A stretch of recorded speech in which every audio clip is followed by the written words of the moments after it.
Higala, nasayod ka ba aning istorya? Gusto mo masayran? Tan-awan ning video. Sa sinugdanan higala, nahimugso ta dinhi sa kalibutan.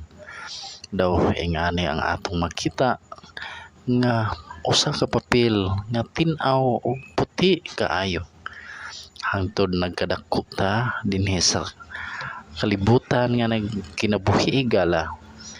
O dili kalikayan nga ang papel na nakita nga hugaw usa. Hangtod nagkadaghan ang mga hugaw nga nagsimbolo kini og sala. Hangtod ang atong sala mga higala nagkadako. Ingon man usab niini ang atong mga panit, atong gidayan-dayanan, ingani sad kahugaw ang atong lawas.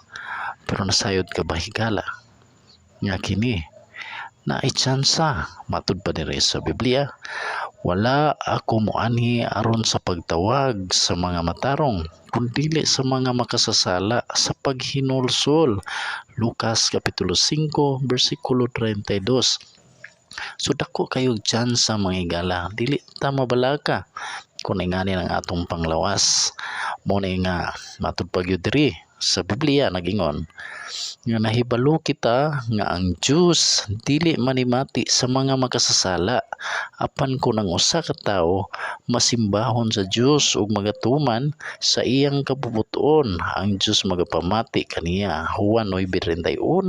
Mamati mga higala. O kung maghinulsol ko, dawaton ba ako sa Dios? Yes, dawaton ka mga higala.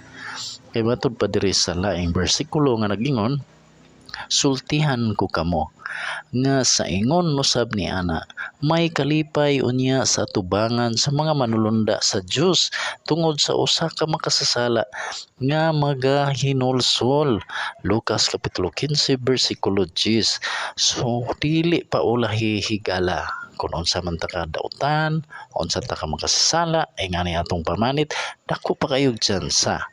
Matud pa diri, busa paghinulsol kamo o pamalik na kamo kaniya aron mapala ang inyong mga sala aron sa mga panahon sa kayahay magaabot gikan sa atubangan sa Ginoo. Buhat kapitulo 3 bersikulo 19.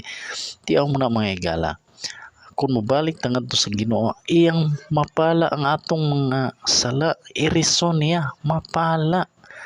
So bulahan ta mga higala, kay dako kayo ta og tsansa sa atong kinabuhi. Matud pa gyud, malipayon ang tawo nga sa Ginoo dili na pagaisipan ang iyang sala, dili na hinumduman mga higala. Kung kita mo balik ngadto sa Ginoo, unsa kadako ang atong sala, dili na kana hinumduman sa Ginoo. So mao kini karon magpabilin pagyapon ang pananaw sa isig katawo nimo higala.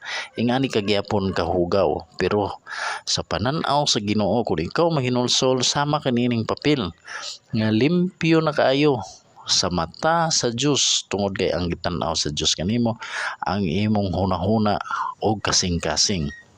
Basta dili na magpakasala pag-usab higala. So mao kana siya mga higala. So mao kini no nga nagingon gyud dinha ang Ginoo nga sa iyang pag-anhi wala gyud siya moari sa mga matarong, kundi para sa mga makasasala higala. So dili pa ulahi ang tanan higala, o diri lang taman kini nagapahimatngon nga ri kanato kini nga mensahe para kanato ni higala, o dako pa kayo ang tsansa sa atong kinabuhi.